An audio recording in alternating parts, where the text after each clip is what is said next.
Hard sports all plays. 365, we making a plays. We talking the game, get you to the days. We're high in the court, the dime in the lane. Variety topics, living the same. All presentation, sports information. Hitting the airways, taking the nation. Sport all plays, like working your faces. Grace at the field, so tie the laces. Hard sports all plays.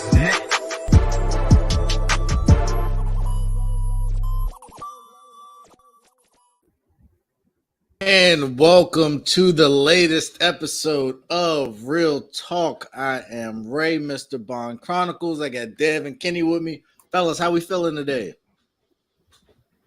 Feeling good. All right. I hope Kenny keeps that same energy. We're going to talk some preseason football. Kenny ain't going to be talking all day.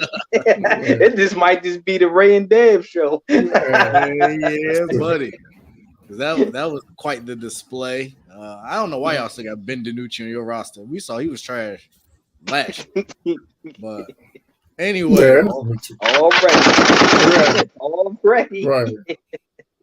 Since the guy that's placing all his hopes in Carson Wentz. But go ahead. Hey. There we go, Kenny. Throw him back. Hey, you know I ain't going to just sit back. He was a near MVP. Remember that. He's had the greatest season of any NFC's quarterback. Unfortunately, words of Charles Barkley, if your aunt had a mustache, she'd be your uncle.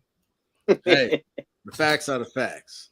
But let's get into it. We got some preseason. I know it was on our last show. Malik Willis played, but it's only 2 games. This weekend, it was almost like a Sunday.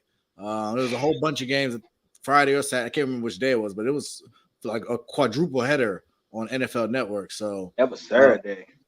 Was Saturday? Yeah. Okay. Yeah, because that's when I had a retirement ceremony I went to. But yeah, so we got a chance to see a lot of young players. We saw some teams. We saw some teams get a lot of penalties. We saw some teams score some touchdowns. And you know, a lot of starters didn't really play. But I'll start with you, Dev. What was kind of your biggest takeaway from the first week of the preseason? Number one, I don't understand why some of these starters are out there. We've seen Zach Wilson go down. I don't know how serious is it. Is he even going to make it to the opener? But you know, some of these starters shouldn't have been playing because we're starting to see some of these stars go down. We've seen the offensive linemen go down for the Browns. Like I said, Zach Wilson go down. Deshaun Watson didn't look too good. Dallas has 17 penalties. I'm gonna let y'all cook. Don't worry, we'll get to that. But it was great to see some football back. Like I said, but I think this preseason should be most definitely for the bottom half of the roster for some of these guys that are trying to make the team. Hopefully some of these starters don't continue to play. I don't even care for the dress rehearsal no more. Because injuries is about to be a key factor for this preseason. So, Dad, I do want to follow up there, and Kenny, you can jump in after I ask, but the whole point of the preseason from going to 4 games to 3 was so your starters wouldn't necessarily have to play as much. Mm-hmm. But my guess is if they didn't play this week, they're not going to play week 3. Outside of week 2 for a half, when are you going to see your starters? Season start. You know what I mean? Start of the season. You might as well just wait for the start of the season. Yeah, because I just feel like the Rams already said McVay already says he's not playing any of his starters in the preseason. So I don't think you're going to see a whole lot. Just next week, I think that's it. So I mean, I guess at this point, what are we doing? Like you gotta fill your roster up. You gotta see and you gotta who's gonna play your third string, you know what I mean, and battle, you know, some battles that's going on in the back and that, you know, it's not really too hype. Ain't no way we already knew that preseason games we already knew that preseason games are a scam in terms of them charging full price. I mean, that's been an issue for years because we've known this for years that they're not starting people. And but at least outside of the last game, you was gonna see some starters. Maybe it was only for a couple drives, but at one point you was gonna see them. I feel like now we ain't really see much of anybody that mattered, and it just seems like a drastic change. I don't think because preseason is not that hype anymore. You know what I mean? It's like I said, it's mainly for the guys that's trying to make the team. You know what I mean? Whether you're gonna make the practice squad or you're gonna make that, that third tier. You know what I mean? I don't think it's mainly for starters no more because I think these stars in the NFL is starting to be like how the stars are in the NBA. They starting to take control of like, you know what? Preseason ain't that important, and then like how the Ravens was last year. We was dropping like flies once preseason started. You know what I mean? And that's true. We had a decimated team throughout the whole season, and once Lamar went down, that was our last straw. So the name of the game is try to stay healthy because your best ability is availability in the NFL. No, I can get with that. Kenny, your takeaways. Yeah, I think the biggest takeaway for me is that now we see why. Now we see why you got one more time with the penalties. Oh no, we see why they was rushing, making sure that Deshaun Watson started because you can see that the rust is clearly there. He looked very uncomfortable. He looked rusty. He just definitely looked like he hadn't been on the field in a year. And I watched all of those series that because of course I was watching because it was Jacksonville. That's the game that I get down here. But he just didn't seem comfortable. And I think part of it, I'm sure it's rust, but I think also part of it is being in the new system and being unfamiliar with new teammates. So I think it was a combination of the two. But I think for me, the biggest takeaway is the fact that we see why he's going to play a lot in the preseason because that he's the opposite of what what we're talking about for all the other guys because they're gonna try to get him up to speed as much as possible because clearly we see that there's a lot of work for them to do. So to me, that's the biggest takeaway. And I'll get to that Cowboy stuff in a minute. I'm gonna let y'all fire y'all shots my follow-up to that though. My follow-up to that, Kenny, is okay. I agree. He should play, but who are we gonna be playing with? Are we putting starters out there for the same amount of time? Are you gonna put him out there behind backup offensive linemen? Like if he's playing a lot, I think that brings the requirement for other starters to play. And in the grand scheme, is that best for them? I don't know that necessarily you're going to see him with stars. I think it's more about him getting the rust off. Now, I having said that, I did say, he wants to get familiar with his new teammates, but I think that's going to be done in practice because to Devin's point, that they want to make sure that they keep those guys as healthy as possible. So they're kind of almost in a catch-22 in that they want to get Watson reps, but then you also want to make sure that you're keeping your starters healthy because that he's going to even if God forbid something happened and he got injured, he's got a 6-week window in which he can rehab and get healthy. So I think the risk is not as great with him as it is with the other starters. So it's going to be one of those things where, to me, he's going to have to knock the rust off playing with the backups. I don't know. I agree. I don't like. Gonna be, when I was kind of looking at Cleveland, and the 6 came out, so it was like, all right, 6, he'll come back, but if he's not getting the reps, because I can't even imagine how many reps he's gonna get in practice during the week. Well, he can't even practice while he's suspended. That cuts off once the season starts. So I can't imagine it. I will say it's hard to imagine him walking back in 6-8 weeks and being the starter, and you ain't really had no reps for a month and a half, 2 months. I don't know I think Cleveland's in a lot of trouble. And that's even at 6. That's not, assuming it don't go up to 8 or 12 or 10. Like I think this season they're going to have to watch this based on what I saw. We don't necessarily have a Watson topic, but I will get everybody's thoughts. Kenny, you seem to be pretty down on the performance. Dev, what'd you think? Like I said last episode, man, I don't see what's the whole. I see the reason to put them out there, but like Kenny point, if you're gonna put around, if he's gonna give you bad performance, then like you said, it's gonna take a long time for him to dust that rust off, and I don't think 3 games is gonna be enough to to get that dust rolled off, especially if you playing with backups. Because if you playing with backups, he's gonna be running for his life. And if he got rust on there, he ain't gonna have that same speed Deshaun Watson was about 2 years ago. So that's one thing, and that can risk the injury right there if he try to lower hamstrings or something in that nature. Hopefully he don't. Hopefully he can come out injury free. But he playing with a bunch of backups, he's gonna be running for his life. So I don't see what's the clear plan for that. So I mean, I agree, but I think at the same time you would like to see Brissett get some time. So I think this next game, since week 2 is supposed to be like the big week, I'll be curious how much time he gets with the starters then, or if at some point they get Jacoby Brissett some like real live game action with the starters. Did Brissett even get no bump this week? But it was just all Deshaun Watson and what's his name? Josh Dobbs. Okay. So we'll that's a mess, man. Goodness gracious. That's tough. So we'll see kind of what comes of it. Last week, I think it was sometime last week, we did the top 5 wide receivers.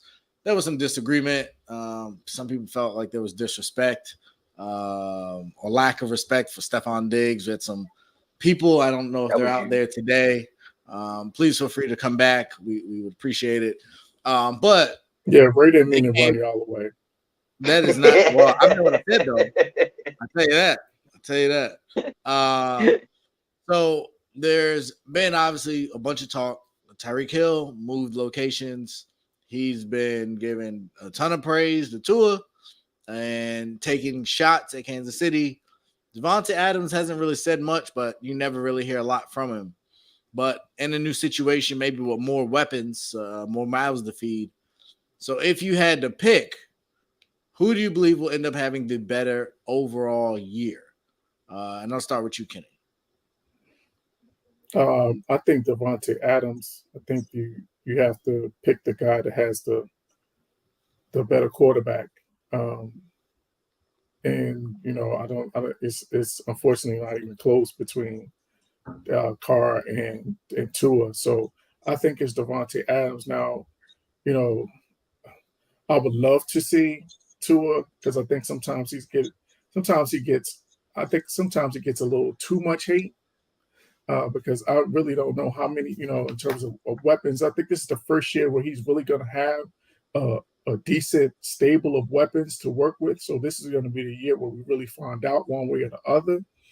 But having said that, I think that, David Carr is just a better and more proven quarterback. And the other thing is that, they have chemistry already. The fact that they, played together in college, the fact that they, they will work out together in the offseason, even when he was in Green Bay. So they already have that established chemistry. So I don't think it's going to take them long to find a rhythm together. So I think it's Davante Adams. Okay. Dev? I think Davante will have a better year. Davante is a better route runner than Tyreek, in my opinion. Davante is just a better all-route wide receiver, in my opinion. Derek Carr, like Kenny said, Derek Carr and Davante got chemistry already. And I think Miami got to sit here and think they dealing with a first-year head coach also. So it's going to be some growing pains down there. Trying to figure out that offense and to make sure that everybody eats down there because you got to sit here and think it's not just Tyreek Hill down there. You still got Waddle down there. Is Parker still down there also? No, they traded him. Oh, okay. All right. Well, you still got, Waddle down there. You still got what's the tight end? Gesick, something like that. You still got that tight end. You still got a fee. So, it's going to have to figure out who's going to be your top target, number one. Is it going to be Tyreek Hill or is it going to be Gesick? Then number two, you got to figure out, can you protect Tua? Because I understand they went and got Jesse Armstead for the left tackle, but what about that right tackle? His blind side, is that going to be protected enough for him to even hit the deep balls for Tyreek Hill? So I just think Miami going to have to go through some pains this year. and Las Vegas is already kind of a team that's already kind of hit and running already with strides with the players they already have. Okay. I ultimately agree. I'm going to go with Adams, so I won't spend as much time there. I guess my question will be, do you guys foresee, given how outspoken Tyreek Hill has been, do you think that they're going to cater the offense to him more? Because obviously Waddle had over 100 catches last year, so obviously he can catch the ball. But when you bring in a threat like Tyreek Hill, do you think he's more going to come in to be the deep threat? Or do you think he's more Debo-esque in that offense, that he'll have a lot more kind of broad usage? Yeah, I think it's the second where he's going to be Debo. And I think that their offense as a whole is going to be a lot different than what he was doing in Kansas City, because, it was a lot of, a lot of deep ends, a lot of fly patterns and things of that nature. So I think they're going to use him more underneath, because that's going to play to his strengths in terms of his accuracy. And I think that's what, was trying to pump. That's what Tyreek was trying to pump Tua, blowing his horn about, or blowing him up about his accuracy, because it seems like on the short, on the underneath game, he's pretty accurate. It's just that he doesn't have maybe the arm strength to throw deep. We saw that clip of him woefully underthrowing him on that deep route. I think it's one of those things where they're going to really, really diversify the offense, and I think because they have all of that speed, not only outside but also in the backfield, I think it's just going to be one of those almost, one of those track offenses where it's just going to be high tempo, and they're just going to keep hitting you and just cutting you with 1,000 cuts. Okay, Dev, what you think? How did you think? Yeah, I think Miami going to have to play that Tyreek Hill like a Debo-esque-ish, because I think Miami most definitely going to see a lot of deep two safeties this year, because you got two speedsters back there. So, a lot of those deep balls ain't going to always be there. So you're going to have to try to mix it up and, get Tyreek some gadget plays and, open that middle of the field up some for them so they can get it down there. Okay. No, I also think it'll be interesting to see, to your point, how defenses cover them, because we saw last year the Kansas City offense was having trouble getting Tyreek on track for a while. And Pat Mahomes looked, I think I said it on here, a bit average for stretches in last year's season. So I think the offense, obviously it's better. You got a weapon like Tyreek Hill. You got to make sure you get him the ball. I think how and where you get him the ball is going to be important. And if people catch on to you, keep running a lot of shallow crosses and unders, one, it's dangerous going into those areas. And two, they can sit on routes. If there's no threat of you going deep, that you talking pick six territory, and he ain't got the strongest arm. So I think there's a lot of opportunity. I think it's just going to remain to be seen how much they get used to each other. And I think that's where lack of practice is going to hurt. Where I think preseason could be beneficial is seeing game speed, because I assure you there's a different gear that Tyreek's going to hit in the game that he ain't hitting in practice. And if two ain't seen that, ain't ready for that, you just get that through reps. So we'll see.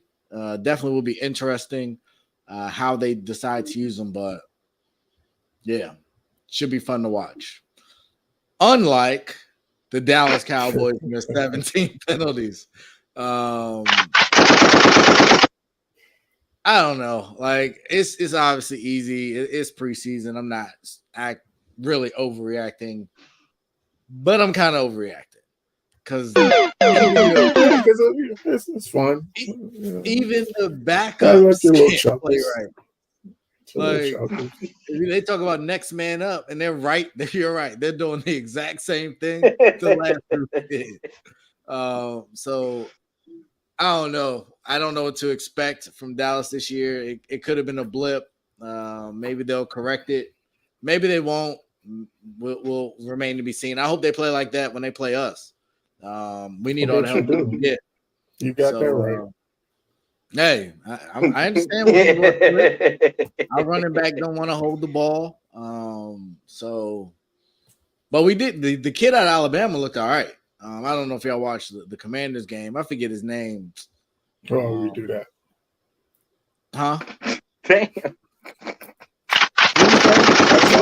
I told you. I'm gonna let you empty your clips. Best believe them shots is coming back. Like I'm gonna find the rookie name because you gonna know his name by the end of the year the way it's going. Nah, don't do that. Y'all had a rookie running back that was pretty nice at 1.2, and look at him today, walking around with a walker and crutches. But we'll see. My man walking around with no guaranteed money coming up. He better ball out. I'll tell you that. I hope he does. Is it this year or the next year where all his guarantees? This is last year. This is it. Last year. Yeah, it's Brian Robinson. But you'll see him. You'll meet him, especially if Gibson keep fumbling the ball. You bum. Hey, whoa! You can't do that. Yeah, I don't even have to. You talking about mistakes? Yeah, fumbling's bad. I mean, I don't know, Kenny. I'm just gonna turn it over to you, and you can explain to us what we were forced to sit through this past week. There's nothing to explain. We talk about the first week of preseason. We're talking about the first time that teams are playing on the field. Here come the Cowboy fans. Yeah, a bunch of sloppiness. Of course, you're going to see some sloppiness. So don't get me wrong. It's not what you want to see coming off a year where you led the league in penalties, and that was supposed to be an emphasis. So, of course, that's not what you want to see. I think the question is let's look at next week. And let's see if that's going to carry over and see what the difference is between this week and next week. So, and then even you could lead the league in penalties. And Michael Irvin said something about this. I was watching First Take. And you got Super Bowl champions that led the league in penalties. So, shoot, if that's leading the league in penalties lead to a Super Bowl championship, then ain't nobody going to say nothing. So, no one's going to care. It's all about wins and losses at the end of the day, and it's all about taking care of the ball. So, now don't get me wrong, I didn't like it, of course, but I'm not going to lose any sleep over it. It's week one. Relax. Okay, you heard it here first, ladies and gentlemen. Kenny said no big deal, things will be fine. Anthony. No, I didn't say that. I said if next week, if you see the same thing again next week, then they did. He had about 3 holding calls in the game, just like in college. Next man up, gotta love it. Dev, I was just curious your thoughts on the undisciplined football you watched the Dallas Cowboys play this past week. Well, you said the right word, undisciplined. It seems like these. So I didn't really watch the game. It's the Cowboys. I kind of don't watch the Cowboys too much. But was y'all? Is it false? What was shooting y'all in the foot? Was it false start? Was it holding? Was it? What was killing y'all the most on these calls? And I will say though, that there was one rough in the passer penalty that was awful, where the guy literally tackled the quarterback in the chest, and they called him for a roughing the passer. That was terrible. Did he drive him to the ground? Because if you drive, they said he landed on him, I believe. Terrible. What else is he supposed to do? You got to start dropping roll on the way down. You got to roll. You got to roll as you're going down, man. You can't touch the quarterback. Yeah, it's ridiculous. But you can if his name's Jalen Hurts, because he got cracked and they ain't do nothing. Oh, Chris! Man, no respect for my man Hurts. But he took him like a champ. Go ahead. That's just Dallas, though. It's like Kenny said, man. Hopefully, there's nothing to panic about. It's week one. Hopefully that you can go back, look at the tape, and these guys can correct their mistakes because they're supposed to be professionals. I don't know how many times you're gonna have these pre-snap penalties especially going into the season. If you start your season off like that, then Dallas, you're gonna have a long season, and Mike McCarthy gonna lose his job all off of on not being disciplined. Mike ain't going nowhere. Big Mike. Yeah, he is. He is. Be Sean Payton. It'll be Sean Payton right in Dallas. Okay. No, y'all got a good coaching staff. Who y'all what was that? Offensive coordinator, I think it's the next man up for y'all. Could be. Well, defensive coordinator. No, Dan Quinn. There you go. Dan Quinn. That's your next guy right there. He's not the answer. I can see. But Kenny, then before we move on, what would you like to see? Like we talked about earlier, starters should play more. What would be the expected improvement you would expect to see out of Dallas? Over, under, how many penalties in the next game? I would say it has to be 8. You have to drop that in half in order to see that there was a difference. So I think that would be the number that you should be able that they should be shooting for, something like that. No, or at worst, you can't get into double figures. Got to stay under double figures. But what if Dallas continue to up that? Then it's a concern. Then it's a concern. Like, would it be a coaching concern, or is it play? Yeah, absolutely, because that was McCarthy's said he said that was going to be one of his points of emphasis, of things that he was going to emphasize in this offseason and going into this season. So you can't say that and then turn around and be doing the same thing all over again. That means you didn't do anything. Okay. Speaking of 8, Mr. 88. CeeDee Lamb is really scheduled to move into that number 1 role with Amari Cooper now in Cleveland.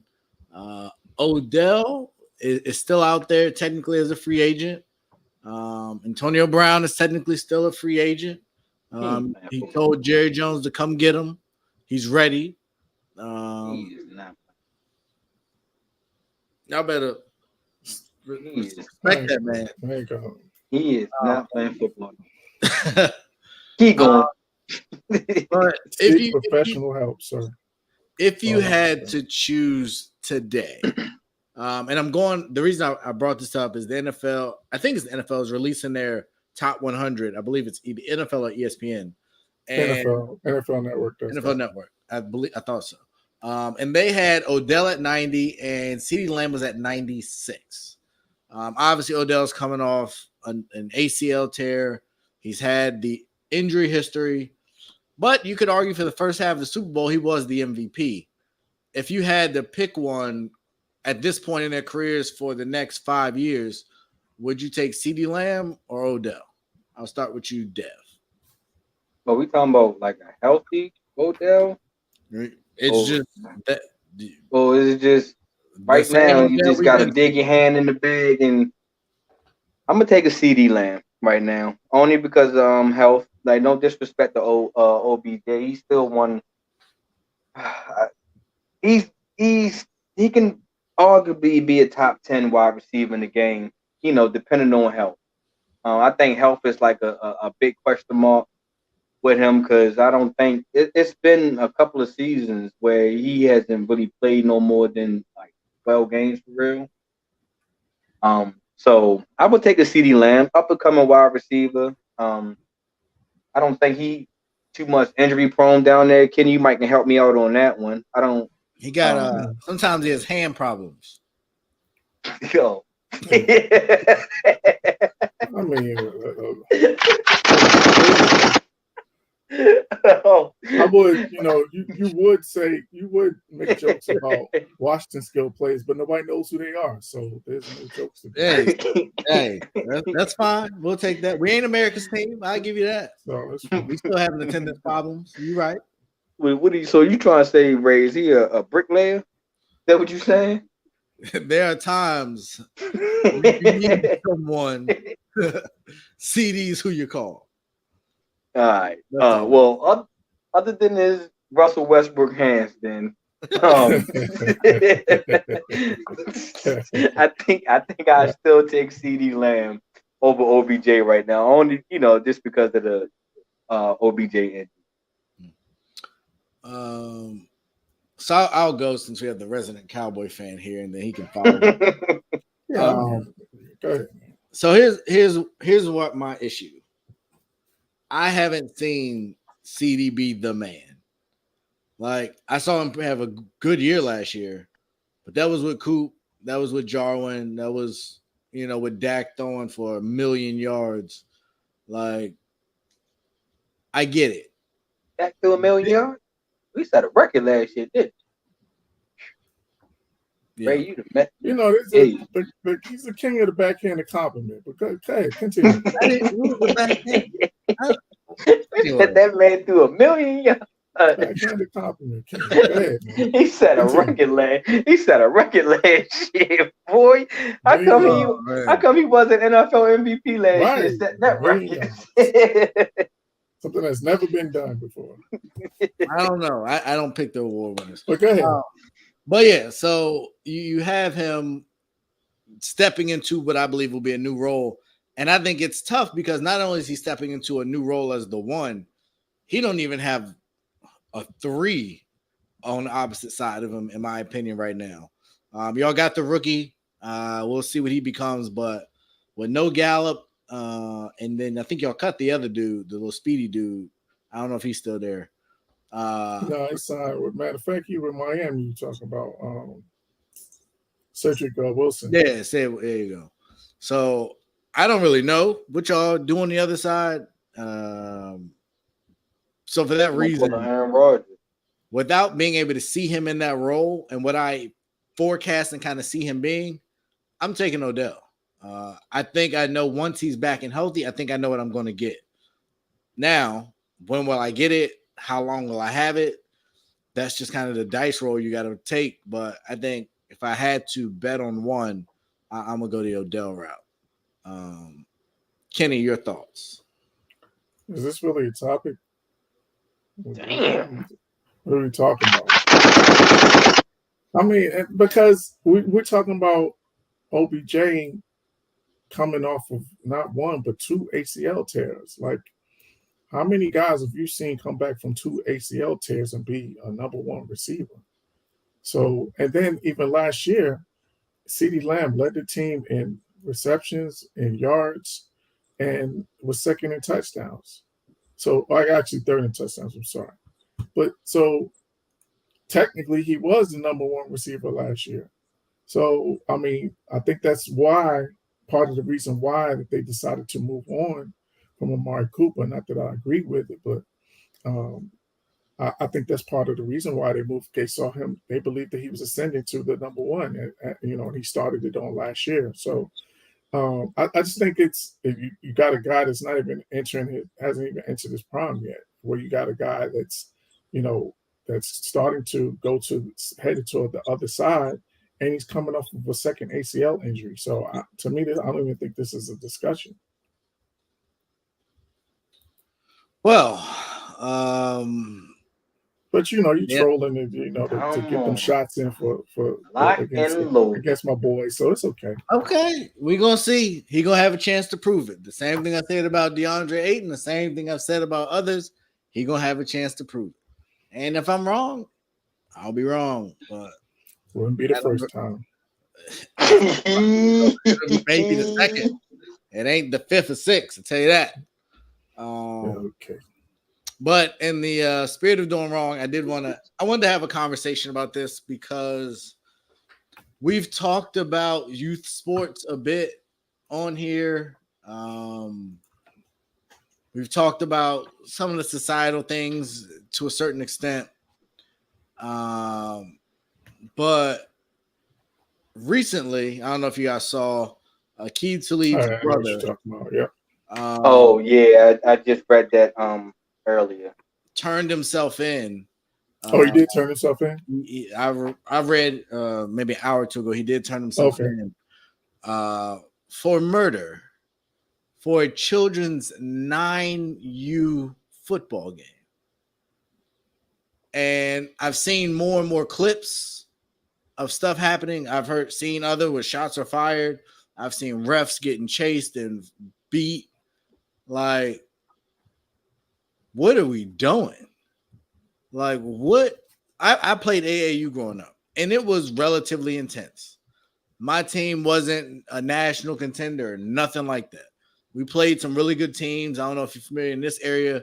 Boo Williams is real big down in the Newport News area. So I've played them. We've played some other players. Torrey Smith, the football player, played in my county. Played against him. Like it's just kind of crazy to see where it's gotten to. And maybe this was LeBron was maybe the first mega star that was followed in Slam magazine. And I guess it's just progressed since then with the IMG Academy in Florida and other things. But I guess the question is, do y'all see this ever slowing down? Is it going to get worse? And what can we do, if anything, to fix it? I'll start with you, Kenny.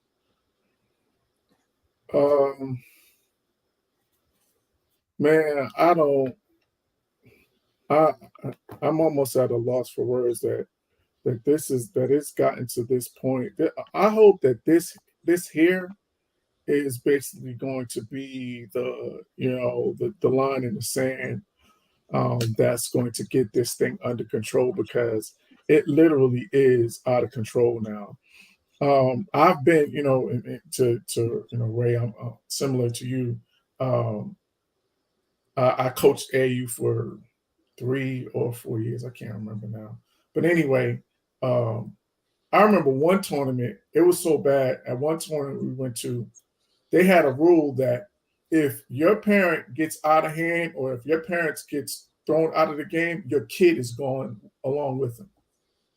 So, yeah. So I think that's where that's where it's going to have to go to, as to because the parents are really getting out of control, man. I could tell you some stories even worse, on a high school level, where parents is going and getting coaches fired or trying to get coaches fired. I've experienced that. Like it's just crazy. It's crazy. And the parents are just really, it's sad that a lot of parents are trying to live their lives through their children, and they're not giving their children a chance to be kids and to enjoy the sport, man. I don't know about you guys, but most of my best friends are guys that I played with growing up. So the parents gonna have to really take a step back and just really just understand that this is about your kid. It's not about you. It's not about you getting your past glory. It's not about you, trying to live your dreams through your son. It's about your son or your daughter learning the game, enjoying the game, learning the competition, learning the fundamentals and all of that stuff. And at these, and especially at these AAU and these travel games, no one cares who wins. No one cares about these trophies like that. It's all about getting recruited, the travel scene. That's all about being recruited and getting an opportunity to play in front of college coaches. And at 9 years old, nobody's at those games. Your kid is not going to get discovered at a 9U football game or at a 9U basketball game. It's in high school where it gets to that recruiting point. So at that point, at 9 and 10 years old, let the kids have fun. So it's just sad. I hope this gets, this is basically the last time we see something like this, and that there's some sweeping changes that go on throughout the culture, because it's just gotten really bad and out of control. Dev, I'll let you get in. It's just a shame that, like what Kenny's saying, man, like some parents need to understand that your kid is not a star. You know what I mean? Your kid, it's okay that your kid is not the star. Your kid is a role player. Because 9 times out of 10, the role players get the best recognition, you know what I mean, at some point anyway. And I didn't witness, because my sons right now, both of my sons playing 10U football and didn't play AAU. And I didn't see parents jumping over fences, yelling at the referees and pretty much almost getting games shut down and stuff like that. And I'm just sitting there thinking, like Kenny said, like, this is a 10U game. There's no televised, there's no media out here. There's nothing out. It is just yes, it is. Yelling. Yes, it is. Everybody on their phone going live. Man, look, that don't count. That don't count. Like I tell my son, man, like I tell my sons, when y'all step on that field, before you step on the field, you come find me to make sure I'm in the stands. Yes. After you see me, we make that eye connection.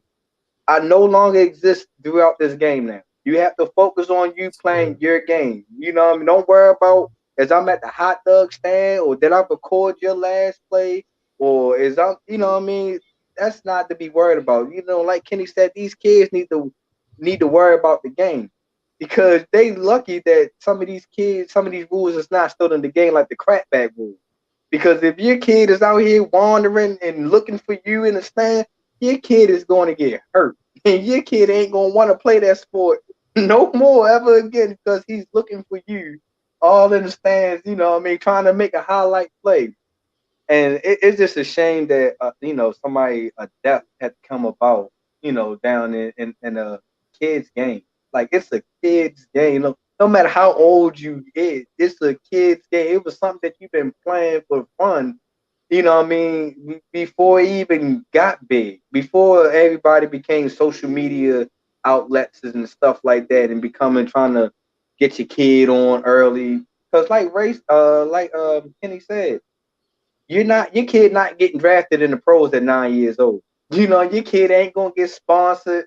None of this stuff at the young age. Your kid gotta wait until high school before they can actually, you know, start making a name for themselves out here. So it's just a shame that some of these parents don't know how to tone it down and don't live their lives, you know, through their kids. Like Kenny said, man, somebody's going to actually get hurt, or it's going to come to a point that parents are not allowed at these functions no more.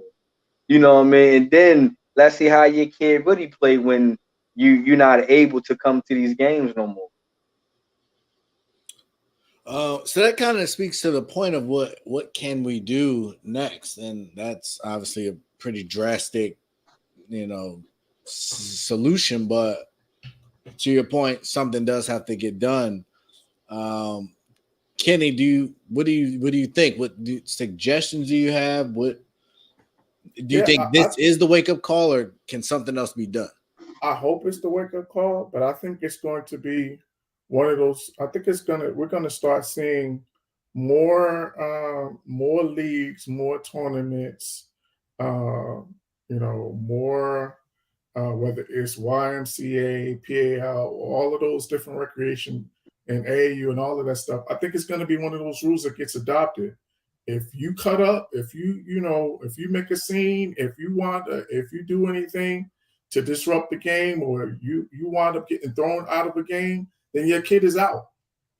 So how do you find out? Then what if I'm arguing over a kid that's not mine? You know what I mean? How can you differentiate? You know what I mean? That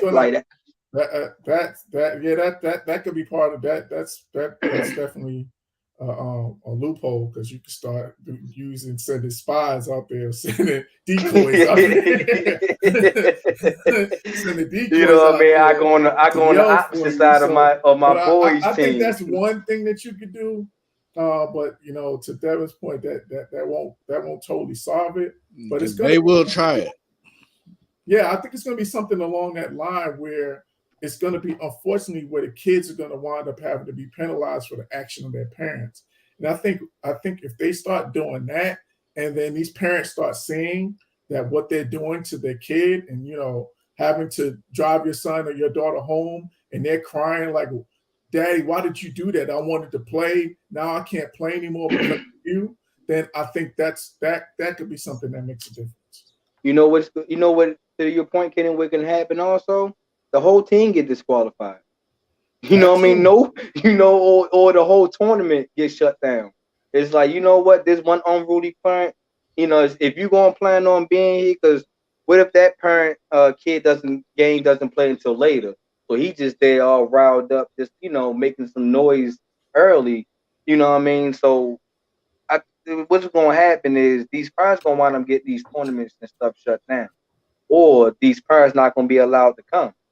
You know, so it's either gonna have to pick one. You want your kids to be mad at you, or you want the team organization to be mad at that parent and be like, look, you got us kicked out after we didn't pay, $500 for these kids to actually play in this tournament. You know what I mean? So I think that's what's going to wind up happening, that the whole team is going to get kicked out.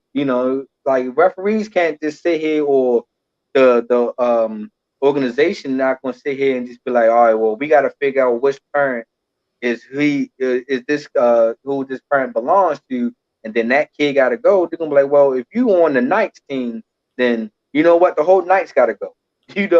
It's like this shut the whole thing down. So that's what it's going to come to, and kids is really going to be mad, and where they ain't had no tournaments to go to, or their team can't get into this league because of this one parent. So, it's going to be tough. Yeah. I don't know really what the quick fix is. To your point, Dev, just no parents allowed, but man, that's awful, especially as much money as it shouldn't have to be that. Moving around, because these tournaments and stuff ain't cheap. But yeah, I hope there's some kind of fix. And I think for me, what makes this that loss of life is loss of life. But your brother was a super rich. Like, why are one of you the top corners in the league? Like, why are you that man? Why are you even bringing a gun to the game? Why do you have it on you on the field? Like, but, you gotta reevaluate. In this dangerous society out here, some people gotta feel like I always gotta carry it on me. You never know. I don't want to get got. You know how some people think. Yeah, but like you to your point, but to a kid's event, you shouldn't have to worry about getting got at a kid's event. That's just crazy talk. So we're gonna move on from that, and again, hope for the best. But one thing that those kids' parents are looking for is hopefully their kids can turn into the NFL MVP, maybe even the offensive player of the year, defensive player of the year, offensive and defensive rookie of the year. I'm sure any parent would be thrilled to have their kids named as such. So now it is time. Chris, where you at? Chris said he had 15 people on each list. That's it. We have to table this because we got to hit that 15. That y'all either that we got to come back to it. This is Chris being James Harden, crumbling under the pressure. Under the pressure. This is Donovan McNabb throwing up on the drive. This is all of that. He put out expectations of what he was going to do, and at the last minute, the team comes up small. Chris, if you're watching this, this is for you. Hilarious. All right. Well, Chris said ain't so. Chris, come on. Hey, Chris, this pop on, Chris. Come on, Chris. Pop on, man. Save your name. They have no dignity in Philly. Have you seen those fans? The worst. So boy, say stuff for the rest of the show. So in happier news, we do have the NBA releasing their schedules, or parts of the schedule. A couple nuggets here and there. We know what opening night ring ceremony. LeBron, well, again, he's probably he's lost 6 finals, so he's had to watch a bunch of people get crowned, and now he has to watch even when he wasn't in the finals on the losing side. So, he just likes watching other people get rings, apparently. There you go. Ray Bayless. I mean, the facts are the facts. That's LeBron. Is it not? The man's great, but he watches a lot of people get rings. Somebody should track that. What player has watched other players get the most rings? Probably Jerry West, because he lost. So maybe it's a Lakers. You say that should be a stat that people should keep up. God, man. Yeah, you know what it is? And you know what it is, Dan? He's so miserable as a Washington fan. He just wants everybody else to join in his misery. Jeez, but that is a mean stat that you gotta sit here and be like, LeBron, you didn't watch 16 finals. You didn't watch 16 ceremonies, LeBron. You is up there. Like, who wants to compete with that stat? Listen, I don't make the stats. I don't even necessarily like the stats. But as you came up with it though. It's not. I didn't come up with it. I didn't play. I didn't. It ain't like. I mean, really. Let's really break this down. Do we really know how many times LeBron has actually watched another team get their rings? Usually, Ray can tell you. I bet you Ray can tell you. It's probably every time.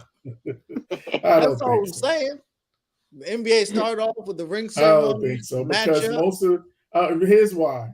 Because most of the time, that first night you're playing East Coast, Western Conference playing Western Conference, and Eastern Conference is playing Eastern Conference. Those cross matchups. LeBron, they need LeBron. Those cross matchups don't really kick off. LeBron's the tip-off night almost every night on in the season.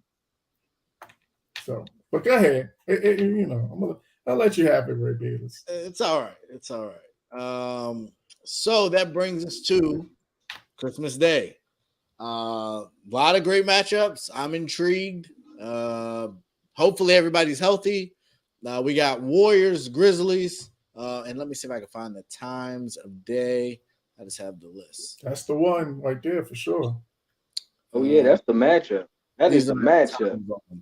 We're gonna see who climbing up the chimney to get that smoke that day. Is it Santa? Is it Santa? Y'all really think Golden State is going to be that motivated in that game? Yeah. I don't. Maybe not, but you know that Memphis is going to be talking, so they may not be motivated at the time, but I'm sure it'll strike a match. And us media people, we're going to hype that game up anyway. Right, but that's why I asked about the Warriors. I didn't ask about the Grizzlies. The Warriors have been here before. They know that game doesn't mean anything. I'm sure something to Draymond. They will engage. And you know he's gonna be running his mouth, so I'm sure he gonna be hyped. They will engage in the mental. We did watch Memphis beat them by 60 in the playoffs. So and then they came back. You also seen Memphis get bumped out in the playoffs too. That's my point. So I think Memphis is gonna be ready. 100%. John Moran already tweeted, how excited he is to play this game. I just don't really think the Warriors care that much. If they lose, I don't think it changes absolutely anything. Now, if they go out and stomp Memphis, I think that could definitely fracture Memphis's psyche, but I don't think it'll change much of anything for. What if Memphis come out and blow them out by 60, like you just said? They smashed Golden State. You don't think Dre and them going because you already know Ja and them's going to do the gritty. They're going to talk all that smoke. They're going to chat it up. You don't think that Golden State ain't going to be pissed the next time they see Memphis? Do they want to hear the trash talk? No, but I just don't think that'll move the Warriors much. I think they'll be like, all right, there was a bad game. They were the better team. Do it in the playoffs or something. If this was, I would agree with you. If this was January 23rd or February the 8th but Christmas, that's marquee time. It's only a certain amount of teams that get to play on Christmas. So I don't think they're gonna want to get embarrassed on Christmas Day. Okay. I mean, no one. Do I think they want to? No. I'm saying I don't think it'll be. That's the game where you put on it. That's a game where it's a marquee game, and you may not acknowledge that you're circling on the calendar, but you definitely want to bring your A game on that particular night. So I think that they're both going to be ready for that game. And I was kind of clicking through, and I just saw this. Bucks have apparently signed defensive end Carl Nassib, who was the NFL's first active openly gay player with I didn't even realize that he was with the Raiders. Yeah, I I'm didn't trying even to remember realize which that they let him Raiders they go. were. It was Oakland. It was Oakland during that time. Yeah. That was their last year of Oakland. It looks like they have signed him. I'm seeing here. I'm guessing it's probably to a 1-year minimum deal because he had been out the league for a year or two, I think. Yeah, I think he was out only just last year he didn't play. Oh, he's 29, so he's been out for a little bit. I thought he only dismissed last year. Yeah, he missed last year, but he came out in 2021, and then he was out the following year. But it looks like the Bucks have brought him in, so shout out to them for that. Hopefully, he gets it done. Good pass rusher though. He a good pass rusher. It wasn't like a T.J. Watt or Myles Garrett or nothing like that, but he can move that offensive line though. Yeah, definitely not them guys. But yeah, best of luck to him and his endeavors. But yeah, we got some other good matchups. I kind of opened it up since y'all said that was the one. What would you say is maybe your second favorite matchup and your least favorite matchup? I'll go with you, Dev. I didn't really see all the games that was really out. I'll give it to you. The other games are Milwaukee, Boston, Philly, Knicks, Suns, Nuggets, Lakers, Mavs, and then Memphis, Golden State. No disrespect, but that Knicks game is my least favorite right now. This is simple fact that I don't think that game is. The Knicks is. We got to see who the Knicks is first. Is they going to be that team that they was last year, or is they going to be the team that they was, year before? Oh, you can loosen up for it, huh? There you go. Oh man! He must got the big bazookas out or something. But I just don't know which Knicks we're gonna get. And my second favorite, I like the Milwaukee and Boston. I think that's gonna be a good game, especially we need to see what's Malcolm Brogdon we're gonna get against this old team too. And we need to see if Jason Tatum going to finally take that step. Can he regain himself after that terrible finals that performance that he gave us last season? So I'm looking to see Jason Tatum to take that next step. Okay. Kenny, you go ahead. Yeah, I think it's the Milwaukee Boston to Dev's points that. That was a 7-game series last year in the playoffs. Really close. Had some really great performances through that playoff series between Giannis and Jason Tatum. I think we kind of, that's one of those where you have a matchup where two guys can match up against each other that you can look forward to. So I think that's the game that I would like to. That would be the second favorite game. I will be watching that Los Angeles, the Lakers and Mavs game. So that would be the other one that I would, if I didn't pick the Boston, then I would pick the Lakers and the Mavs. But yeah, the Philly and Boston, New York and Boston, that's the first game. So most people are still cooking and might be opening up presents and all, you know what I'm saying? So we always get that first slot on Christmas Day. So that game doesn't really get a whole lot of attention. So it's always going to be on the back burner. So it is what it is. Okay. I'm with all that. I think I'm gonna just go ahead and shoot it for you. Yeah. I agree. Pre-game. The least interesting game is definitely the Knicks game. Like, who has Washington ever been on for Christmas? Dang. Probably not. The last 20 years. I think y'all might have had probably one. When Wes Unseld was playing. Listen, be 100% clear. We'd be a better draw this year than y'all. Like, nobody wants to see that Knicks team on like Christmas said, Day. We've already gone on record. They will get embarrassed at home. Like, nobody really wants to see that, to be honest. So that is by far the least favorite game for me. Probably Harden and MVP talks by the time the game's over. But y'all completely missed the most fascinating. There you go. He tried that one almost slipped through the crack. It almost like Did y'all not see who's playing on Christmas Day? It almost you almost got away, man.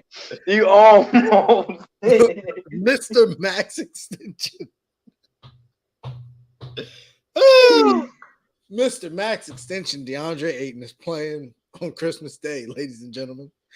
And I could not be more thrilled than to watch him have to guard Jokic on Christmas Day.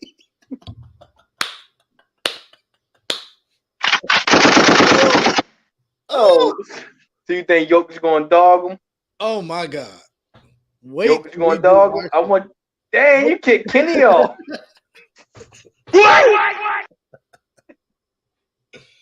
Yo, wait until we have to do the show after that game. Oh man, 40 and 15, and they bench Ayton with 9 and 7. He ain't got no faith in my man.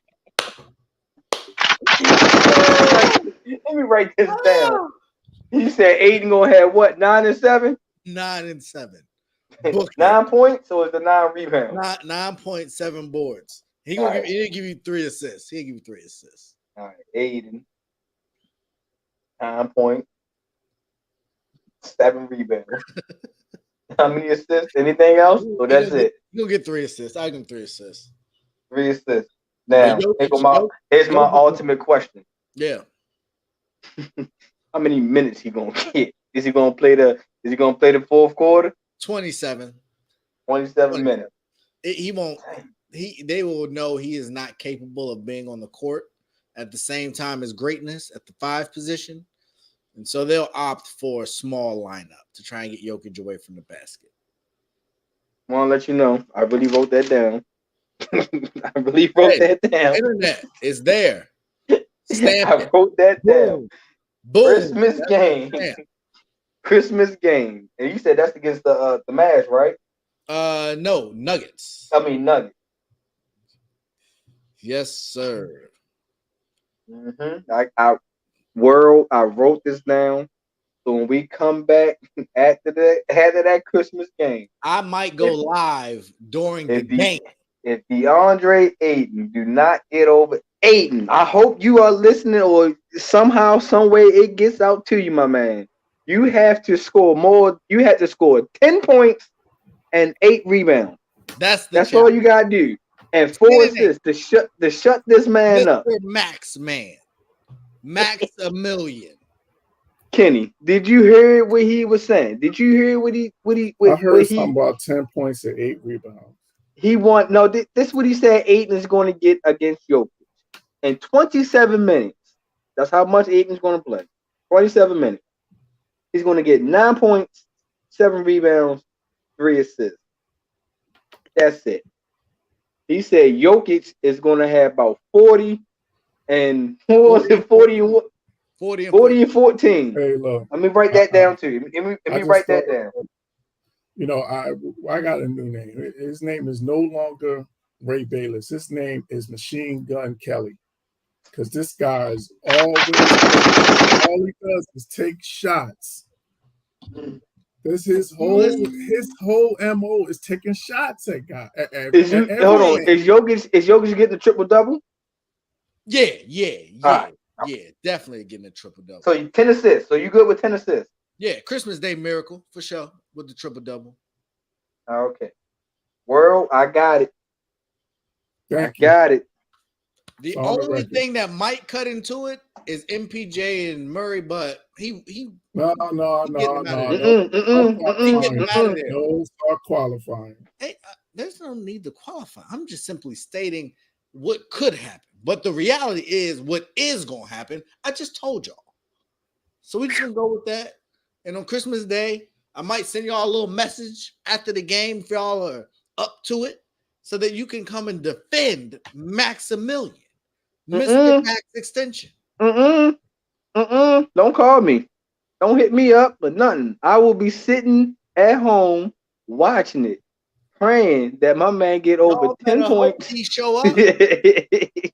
Yep. He might have a paper. We don't want to hear. We don't want to hear no qualifying. We don't want you to pull no hamstring backpedaling. If this man goes head up against Nikola Jokic, we don't want to hear no more slander from you about DeAndre Ayton. If he do it until his contract is over. That's right. You are barred from DeAndre Ayton slander. If this man goes head up first against person Jokic. to congratulate him. No. No, that's just temporary because then you'll take a shot as soon as the next opportunity. No, I have to analyze his game. No. You said the man's going to get 9 and 7. 9 and 7. So if this man goes head up and gets a double against Jokic, you are no longer allowed to slander him. Let's go on 11 and 10. He might sneak that in, but I doubt it. No. I don't want to hear that, Mike. Ray. Mr. Max Extension, he gonna show me what he got. And don't try to share your cornbread now. No, Ray, don't try to share you. You don't try. I've already told y'all what's coming, and y'all know. You tell that man to send go get up there and get his own portion of cornbread. Right. Man, that is gonna be. Don't let that man take your cornbread. That is gonna be something to see. Murray running circles around Chris Paul, Jokic just looking like magic in the finals. Like, hold up, did you just say magic? I thought That's you said. That's what he said. You ain't want to put Magic in the top point guards. Wasn't you the guy that they want to put Magic? I said he's second. He the second greatest ever. What? Like, how much more praise can you give a man? That ain't you what said you second. Said, I thought you lowered him more than second. Right, you had him like all the way down, had him like 6 or 7. Yeah, I had Chris Paul in the top 10, and I didn't have. I had Magic 6 or 7 in the all-time top 10, not as a point guard. Okay. Don't be putting that negativity on me. I'm about to go back on the tape. The videotape. Yeah. Gotta go back on the tapes. I don't know, Ray, because you was dogging Magic one day, man. You ain't want to give my man no respect. You almost made Kenny lead the show that day. No. Steph was one. I said, hey, when you play with Hall of Famers your whole life, it makes life a little easy. That's true. You can't dispute that. Let's move on. We ain't gonna rehash this because you're not gonna aggravate me tonight. All right. He seemed like he already did. He made you leave off one time. No, that was technical difficulties. Yeah. My Wi-Fi couldn't take no more the Machine Gun Kelly. It couldn't handle the fire. It couldn't take no more of the nonsense that was spewing out of your mouth. Woo! So we are on to maybe new things in the future, maybe not. We talked about it on here, the Bill Russell situation. They're retiring the number 6. They will put a number 6 Shamrock on all the NBA courts for this season. And we've seen this happen with the NBA. And as one of probably the most progressive professional sports organizations, they seemingly miss a lot of this part. There was talks, obviously, after Kobe's untimely passing, change the logo. Like, it's outdated. They've talked about different things to do to the game. But as far as honoring the legends in the game while they're still here, that seems to be an area of opportunity with the NBA.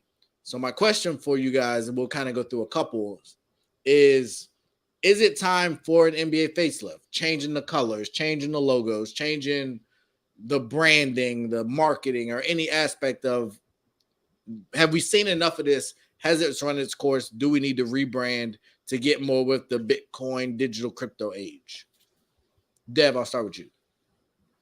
Yeah, I think it's time for a new face. I think it's time to switch it up because no disrespect to the great Jerry West, but a lot of these new kids don't know nothing about Jerry West. I'm pretty sure they didn't even know that was who was on the logo.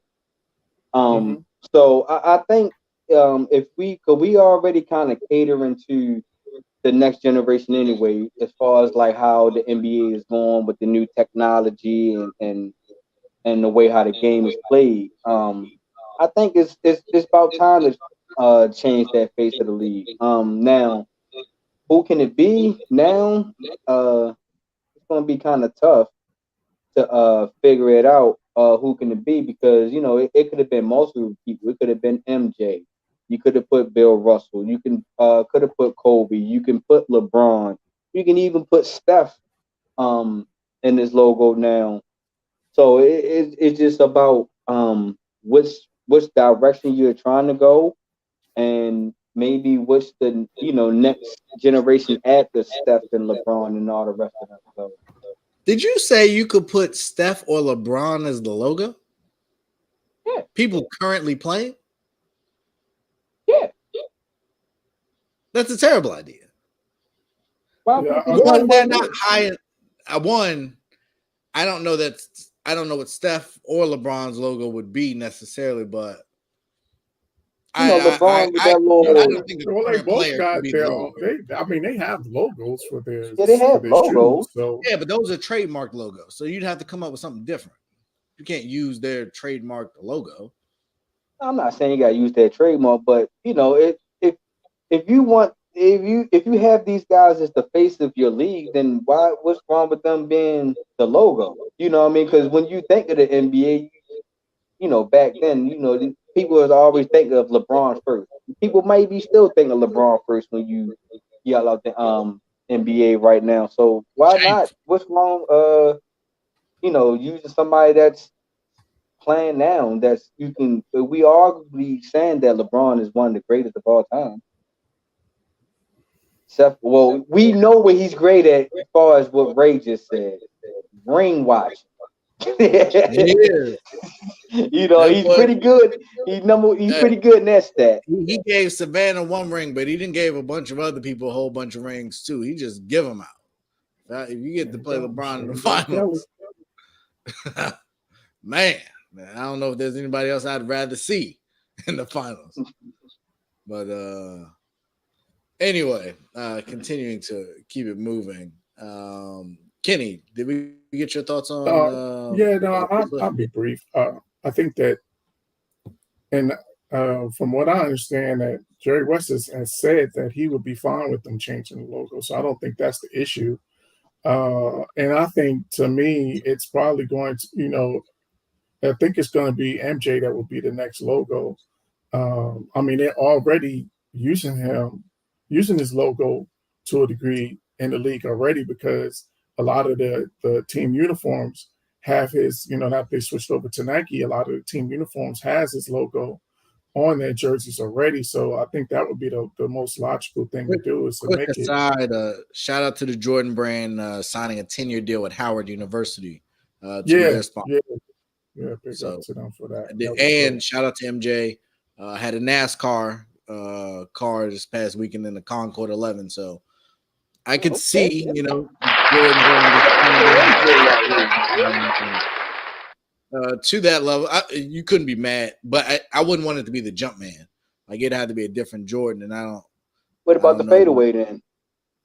What other one would it be besides the jump man? The jump man is the jump man. I don't want that to be the logo for the NBA. It should be different. It just should be different. What about his fadeaway then? But you got to make sure it's condensed enough that it can go on a lot of different pieces of apparel and is easily recreatable.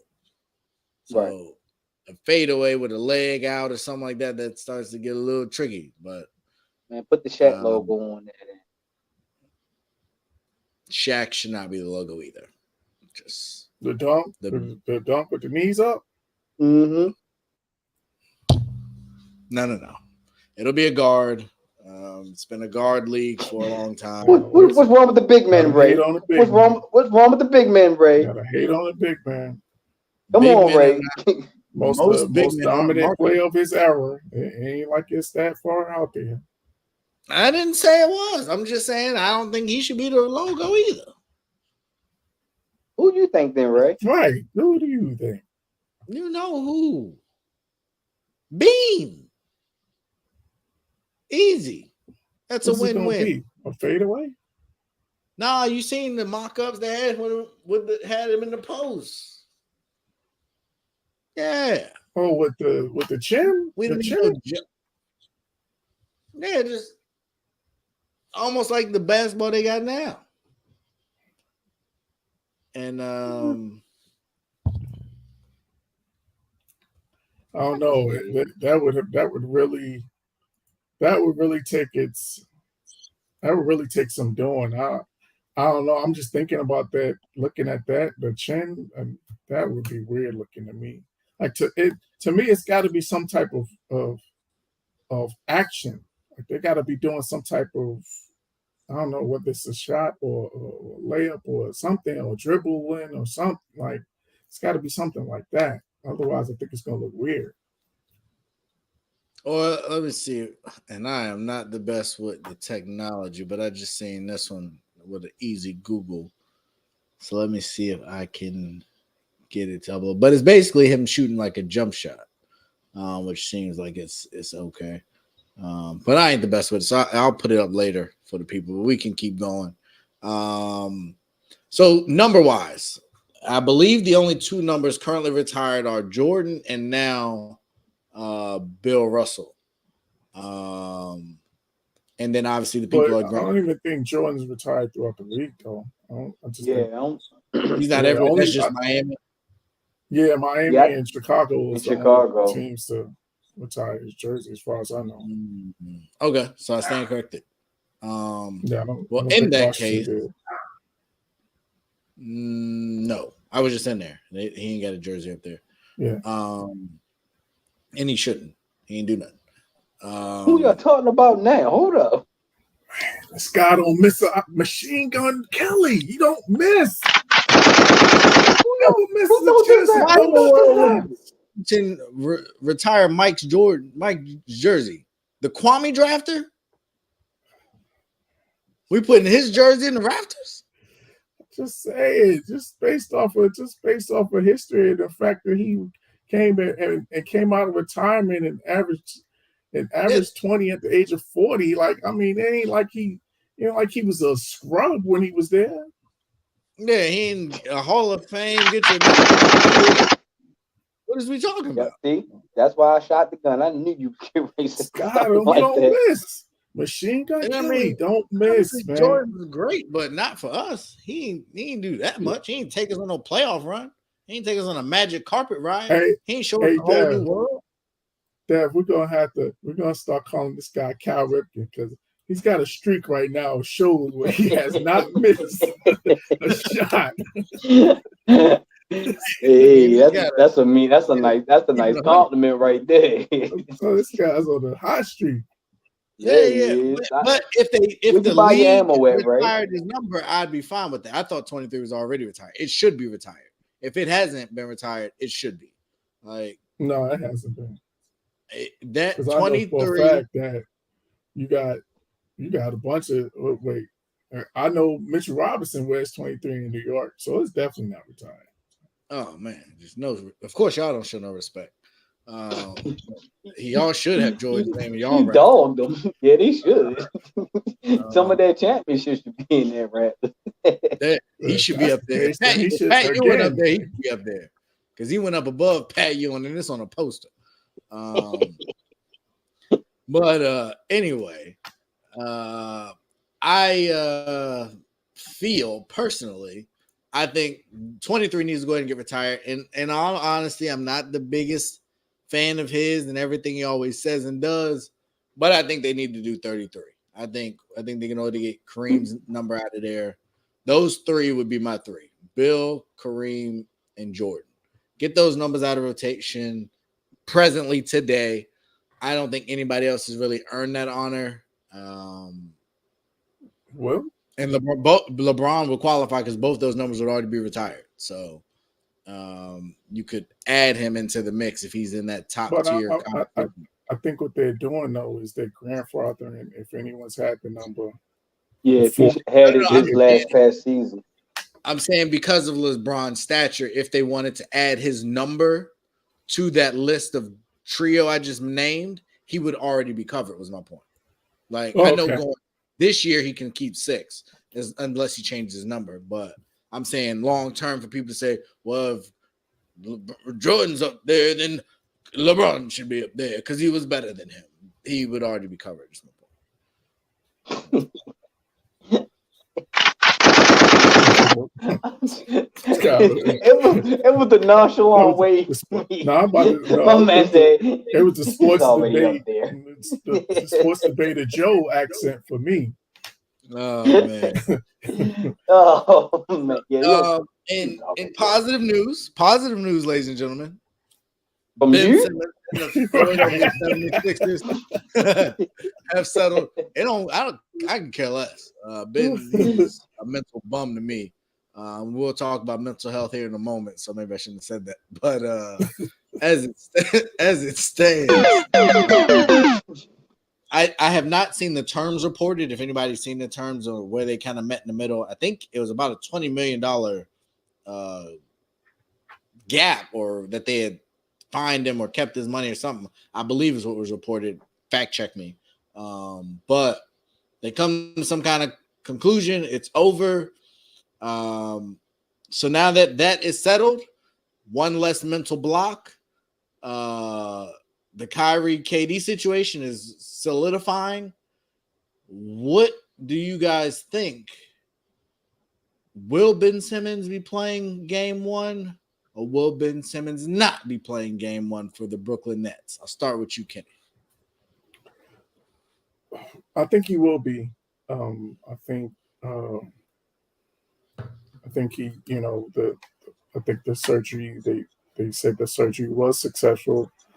I think he wants to get back on the court. I think, he's out of that situation, out of a negative situation, what was a negative situation was perhaps a toxic situation for him in Philly. So I think that he does play game 1. Now, who's going to be playing with him? That's a whole nother story. That's probably, another topic for another show. But but I think in terms of for Ben Simmons, I think he plays. I think he plays. I think he's going to have a chip on his shoulder and have a point to prove, and want to shut some people up. So I think he's definitely going to play, and I hope he does, because with the flaws that he has to his game, he is a talented player. While he does have some flaws to his game, he has a lot of things that he does very well on the court that that we tend to forget about. So I just want to see him back and see him getting see him on the court, and I think he will be at the end of the day. Dev, you think he been late suiting up and playing game 1? He better. He ain't got no choice. You know what I mean? He has no more choices of. I think he ran out of excuses.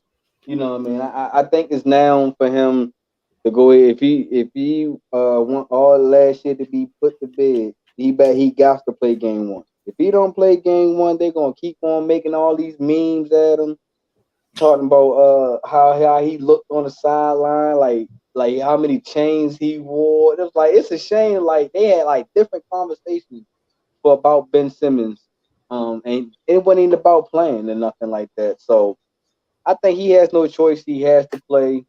I think he's going to play.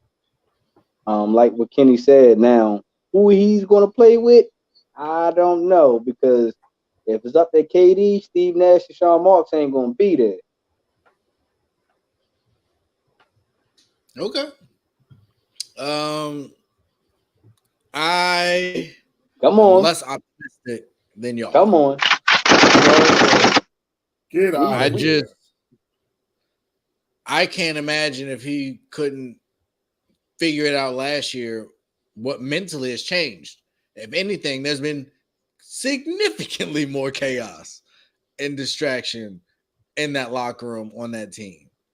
So if he couldn't figure out how to play last year, it's worse. It's way more toxic. So I don't know. Maybe if you didn't think it was all mental, you don't think it was a combination of that and the issues with his back? Ain't no way. That boy was fine. Absolutely fine. As far as I ain't touching that. But hey, I said it. Put it on me. I think he had the surgery allegedly, so more power to him. Quick recovery. It's always like the last. You gotta wait till the last word will pray. Just don't know what's coming. You just don't know which way it's gonna go, man. It's just like golly. I mean, I don't allegedly like golly, man. Yeah, he just possibly went under the knife. Who knows? That's what the picture. I saw a picture, so they said pictures worth 1,000 words. I'm over it. I've been over it. I think if they all play and they all commit, they would still be a top 3 favorite in the NBA. I've stood on what I believe that talent pool to be in that locker room. I hope they get it together because I'm rooting for them because I don't like the way they've been covered by the media. Not us, the old media, not the new media.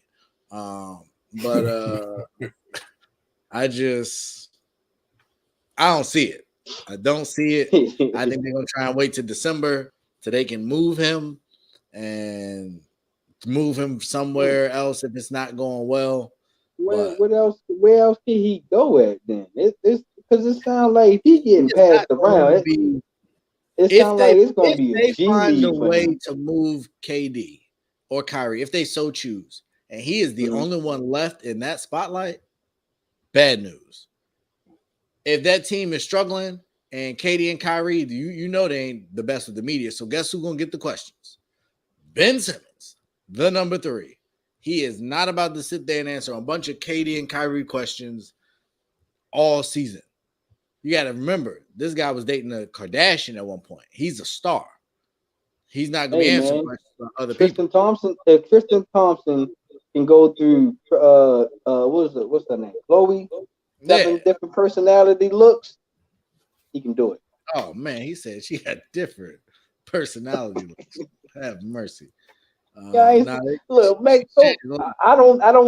particularly don't care for the Kardashians, but every time I see that girl, she got a different look. She got a whole new different. I'm like, what?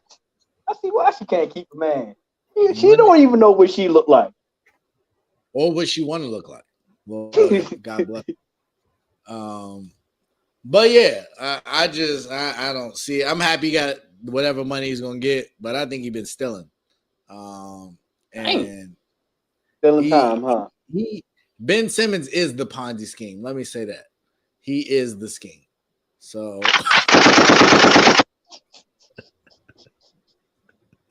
this man literally missed one season. Did you write this down? Now he's just leaning into it now. you know that dude that's in the zone, and now he just taking heat checks. Taking heat checks. That's why I asked, like, do you write this down? Do you sit home and be like, as soon as we talk about this topic, this is the get back I'm gonna get. God, this guy pulling for 40 right now. So, keeping things mental health focused, the problem child, the can man, cannot get right. And unfortunately, a matter of days. Boy, did you even come across half court to shoot now? No. I don't even think you step across half court no more. You just let them fly. Adrian Broner has mysteriously dropped out due to mental health reasons. we all know hasn't been mentally right for a long time. So why he's using the excuse now, no one knows. But and Showtime seemingly was prepared because that fight announcement came out immediately. Man, immediately. With another pretty big name. Sergey Lipinets he's definitely a formidable fighter towards the tail end of his career, but Brandon Lee, they picked him up after Jake Paul and that fiasco fell apart. So it should, for me, it'll still be a decent night of fights. I'm a Brandon Lee fan.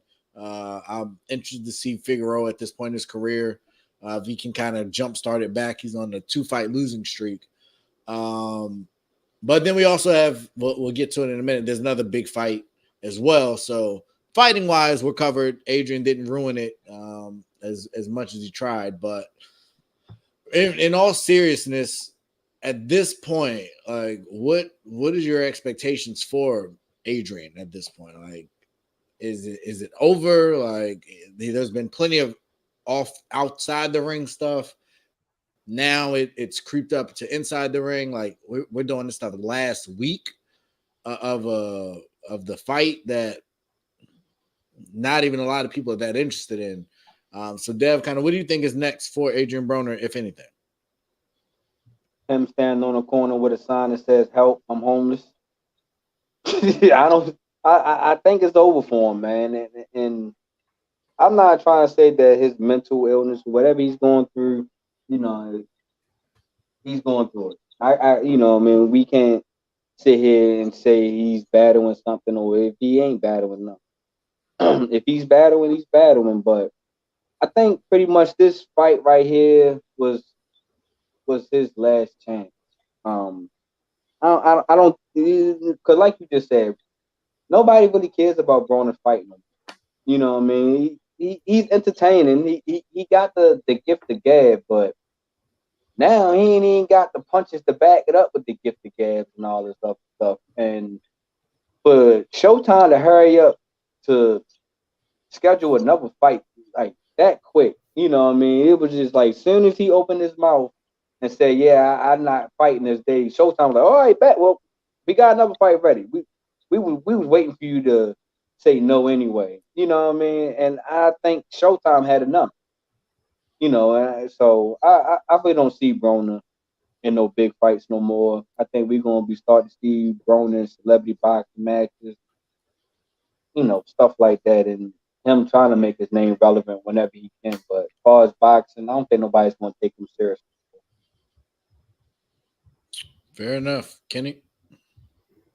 Yeah, y'all already know. I was already not looking forward to this fight. I had already been out and done with AB, and it's crazy. Like I think he's falling into that category with the other AB. Like they like two peas in a pod, just two different sports. Where I think they both have some serious mental. They really need to seek some help from mental professional. Because I really do think that there's some issues there. And I think with Broner, the sad thing is I think that they were trying to throw him a bone. I think Al Heyman and the PBC was trying to throw him a bone because he's had some money issues in the past. So I think they're trying to throw him a bone. And the fact that he wasn't able to do this, I agree with that. This is probably going to be it for him. And it's just going to be, they're going to be done with him. So I don't even think he's going to get another opportunity like this again, unfortunately. And it's sad because, I was just looking it up, and I saw his post and I didn't realize, when he said he was a 4-division champion, I was like, I had to fact check that, but he was a 4-division champion. We all have really high hopes for him. And, even from the people like the Floyd Mayweathers of the world, they were trying to stamp him as one of the next ones. So to see him just basically just go to basically a free fall over the last, 3 or 4 years, it's really unfortunate. And I think he's only, just looking it up right quick. I think he's just 30. I think like 29, 30. Yeah, 33. He's 33. Okay. So he's still, in terms of as a boxer, he should still have quite a few years of of productivity in terms of being a boxer. So, but Especially since he he's ain't just, been as active. what you saying? I was saying, especially since he hasn't been as active.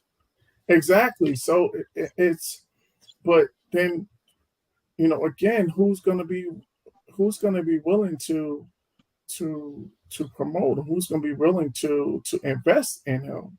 Like, I think you're burning bridges, and to pull out of a fight the week of, like, that's unless it's a major injury or something like that, and of course mental health is a real thing. So I hope for his sake that if this is the case, that he's actually doing something about it, and someone is helping him to deal with that.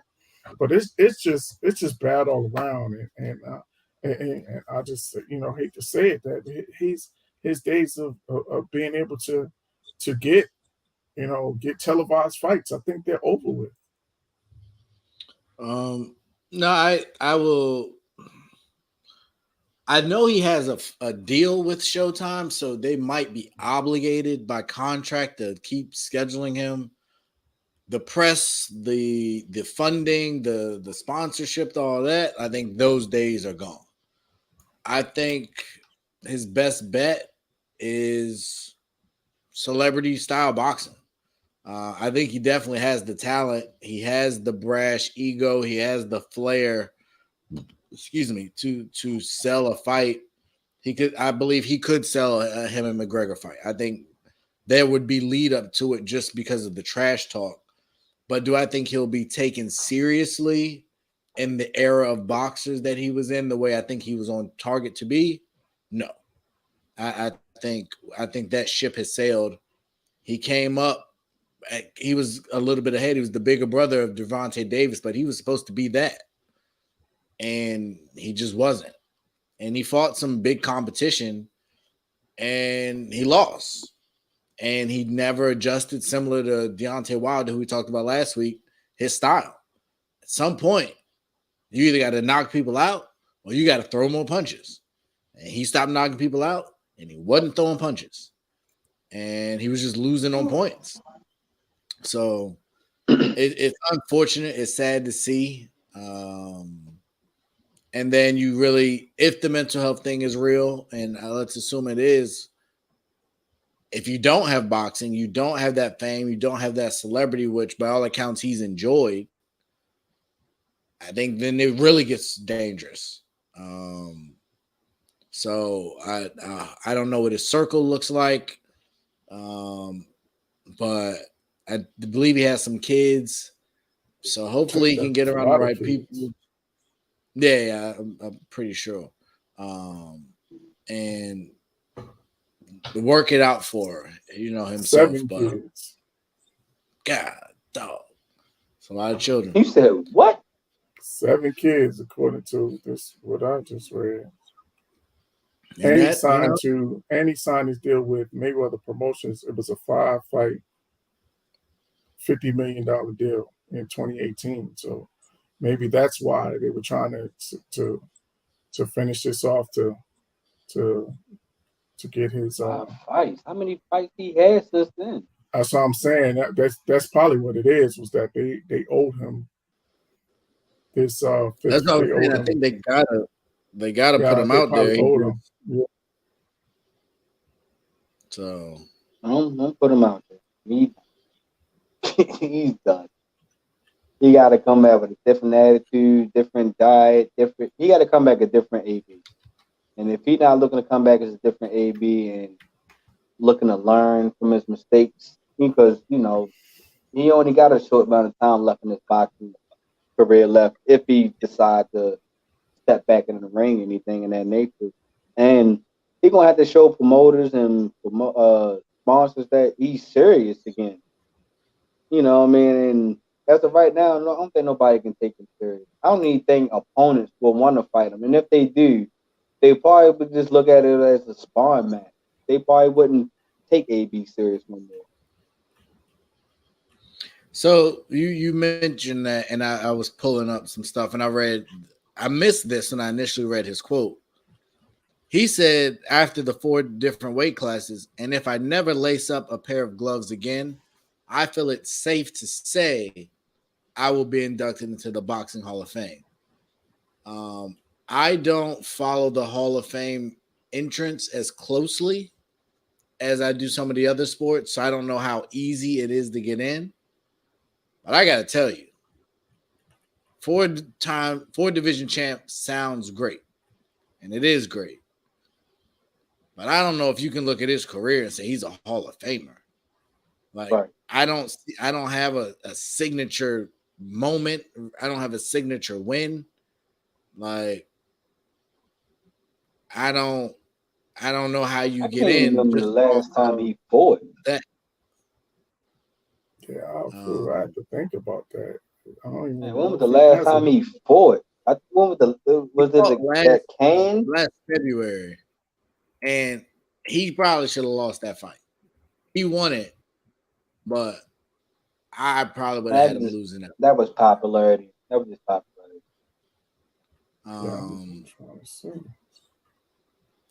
So I just don't know outside of the wins.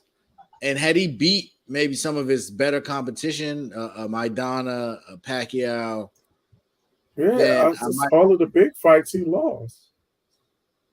Right. So I'm trying to figure out a signature win. He beat Granados, is his biggest win. He lost to Sean Porter. Lost to Garcia, right? Yeah. Lost to Maidana. He did beat Paulie Malignaggi, but I think in hindsight, nobody's going. Yeah, that's probably the signature win. And like you said, no one's gonna count that. So I don't know. I think he has a long road ahead in relation to Hall of Fame talk, but anything is possible. And I do wish him the best, but the world's gonna keep on moving. Anything is possible came out of your mouth. Right. You ain't had no faith in that when you said it. He'll say. I mean, it is true, but it's unlikely. Yeah, no faith when you said that. But speaking of comebacks, Teofimo Lopez did fight. He went up to 140, and I thought he looked good. He looked sharp. He looked pretty crisp. His power translated. Boxing is going through this new phase where they just keep stopping these fights. And I get that some people have died. The prior, the lead up, the undercard was worse. Yeah, the undercard was worse. Oh my goodness! Even though that 19-year-old was putting hands on Shorty, but you should not have stopped. You got to continue to let him finish that. You said, "Are you okay?" The man shook his head yes, and you said no, and you stopped the fight. You looked straight into his eyes. I was like, yo, what are you doing? I was like, nah. Challenge system or something, man. Something got to happen, or there needs to be harsher consequences. These refs can't call it, man. Either they need to go back to training and try to figure out what's a concussed person and who's not, or I understand like they need a criteria. Something concrete. Yeah, it's got to be a clear cut. Yeah, that's what it is. You got to get a clear cut fight. So these are the signs. Almost let him go. Like protocol with concussion. Like you got to show me your hands. You got to be steady on your feet, and you got to be able to nod and speak clearly and communicate clearly. Something like that. It's got to be, because this is getting out of hand. Yeah, it is stepping on the excitement that is being created by boxing. It's like baseball loves home runs, but we're gonna make the stadiums bigger. Like, what are we doing? we're working backwards here. We wait for the highlight moment, and you keep cutting it short. Like, this is why we paid our money to come see this knockout, and you keep getting in the way. If you get in the way of the knockout, you need to get knocked out. Like, something has to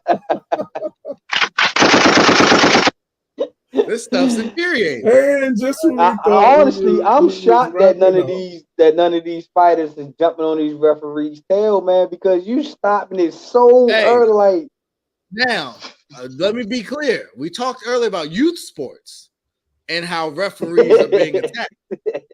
Let me tell you something. These grown adults ain't the same thing. You start costing me livelihood, money, and resources and trajectory. One loss in a boxer's career can completely change their trajectory.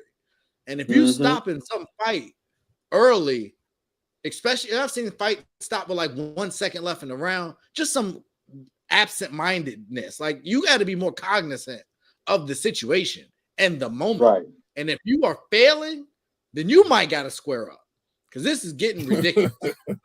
Like, there has to be some kind of consequence or a new training manual or something. Because something went out saying be overly cautious, and they need to roll that back. Yeah. They treating boxers like quarterbacks. This is ridiculous.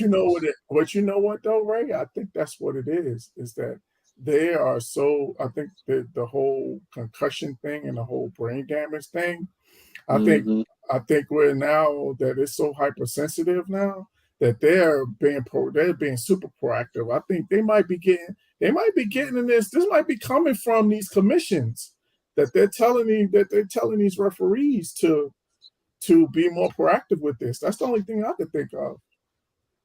Yeah, when boxers start losing money, and when people ain't gonna be sports betting on boxing no more, because now you don't know if you're gonna get disqualified. You can't trust these referees no more. There's man. already a bunch of stigma around sports betting on boxing and price fixing or fight fixing. Like, this is just crazy. So hopefully somebody will make the call. Boxing has been pretty slow, unfortunately, to fixing a lot of things, in my opinion. So hopefully they can get their mind around this, because this is bad for the sport. So we got one last fight I do want to get to. Anthony Joshua does return back to the ring. Say what you want about him. He's one of the top 3 to 5 heavyweights currently, and probably of his era. I think he ducked a lot of people for a long time, and he's gotten exposed since, but he did accomplish a ton. So we got to give him credit for that. What do you guys think? Does he get Usyk out of there? Obviously, there's been a lot of stuff going over on that side of the world for Usyk and his family. Does he come in focused, or do y'all think Joshua can get him out of there? With this whole Usyk dealing with his family, I don't think it's going to be a fair fight, really. I think this is going to be a not an easy one for Joshua, but I think it's going to be. I don't think it's going to be a fight that everybody thinks it's going to be. I think that whole dealing with his family stuff is really weighing on him, and that he's not over there with his family either. So I don't think we're going to get the best fight out of him. I think Joshua's going to put pause in. Kenny? I'm actually going to go the other way. I think that this is going to be a rallying cry for Usyk, that he's going to do this to kind of he's going to feel a sense of pride for his country, in terms of his family, and having, after going through all of this to do this, to take on this challenge, that I'm doing all of this, that I'm going to leave it all out there, and I'm going to, represent not only for myself, for my country. I'm not going through all of this and then coming back home with a loss. I think that he's going to take on that mentality. And I think the other thing is that, I think Joshua's kind of similar to Deontay Wilder, that he struggles with technical fighters. So I think that this is a bad matchup for Joshua. And so I just think that I think it's going to be kind of, one and the same, where he's just going to just really use the ring and use his ring intelligence and use, his boxing IQ to best Joshua. So I think you're going to see the same thing again. Usyk wins again. Cool. No, I got Usyk, man. Joshua can show it to me. If he show it to me, but I ain't a believer. We'll see what he does and how he performs. But I'm watching. I'm definitely watching. Don't get it twisted. But I had a couple follow-up questions on some topics earlier that I didn't get to, and it didn't really flow. So I saved them for the end. So we're going to end with potentially some hot takes. We'll see how you gentlemen engage in conversation. Go ahead and do this. So, for what it's worth, probably the most disrespectful thing I've heard all night was CD and OBJ not even being close as receivers. And we, Kenny. He said that. What did he say? I ain't blame him. No, he said he ain't choosing OBJ. He said, why are we? He said, is this a real topic? Yeah. That's what you said. Right. Because if you're picking one, you said going forward, who would you pick out of those two guys? So how's that disrespectful that you got a guy coming up with two ACL injuries and a guy that's 23 years old? Because I'm coming back. You saw how I came back last time. Okay. I was coming back with a fury. Okay. I asked the question: Who's come off of two ACL injuries and been that dynamic? Until OBJ, maybe no one that I can remember off the top of my head, but he's different, as 2 Chainz would say. So my question is, career. Whose career are you taking? Deshaun Jackson or Odell Beckham Jr.? Dev, go.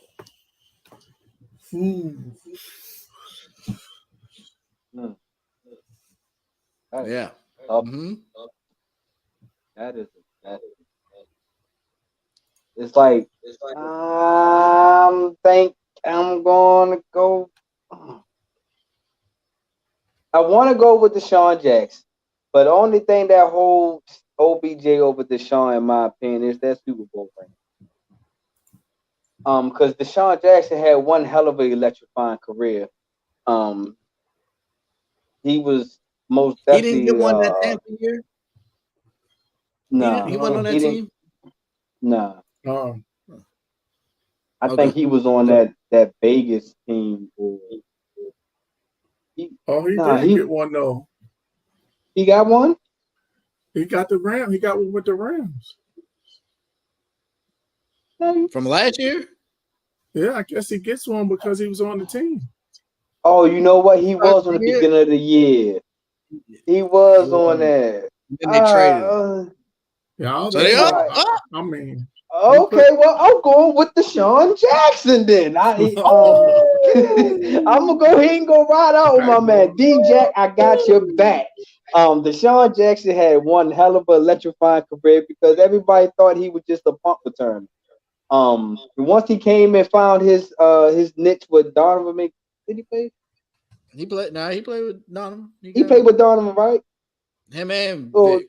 At least the down part of Donovan career though, right? Right before Donovan went to Washington. Yeah. All right, so so he was on some good teams. I ain't gonna say great teams. He was on that Philly team that couldn't get over that NFC hump. On that Washington team. Go ahead and say he was on that Washington team that we thought his career might have died. That's where careers go to die. I didn't say it. But D-Jack most definitely he turned it around. Albert Hainsworth. He was just a bad D'Angelo Hall. Hey, you should have been Andre Hopkins. You want to It's not our fault. Kenny? No, I think I got to think of some more, but I'm sure I could. But yeah, I rock. Sorry, go ahead. Oh no, go ahead. I got my guns ready. Go ahead. I might just throw him in you was getting ready to say Harrington or something like that. No, I said LeVar Arrington.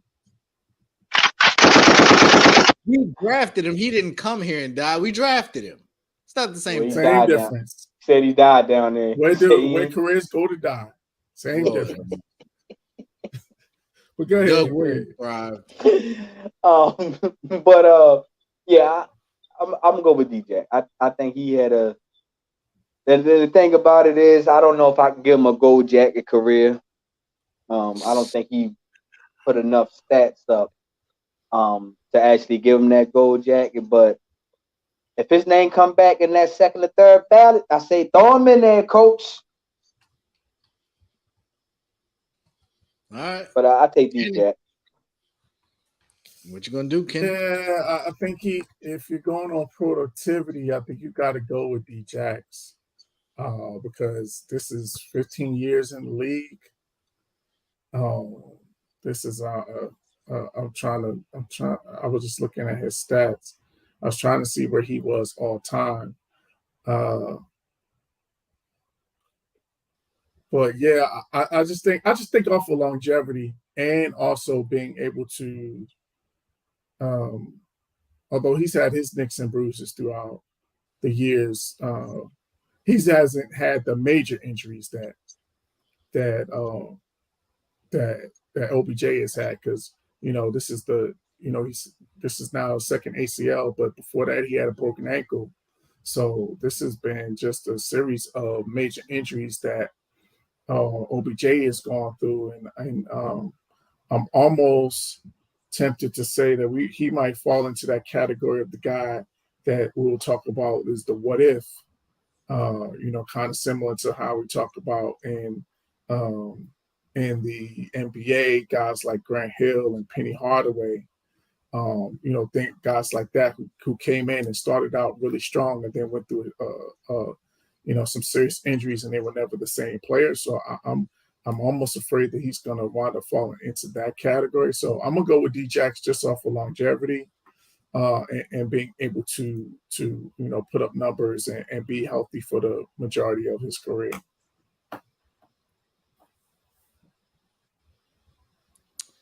Yeah, I kind of figured this is how this would go. So let me be clear here. DeSean Jackson played for Washington, and I will forever be grateful. DeSean Jackson got him the ring. Congratulations. DeSean Jackson helped play a huge role in resurrecting Michael Vick's career. But I got to go Odell. 96 career games Odell has played. 176 career games DeSean Jackson has played. DeSean, 632 catches.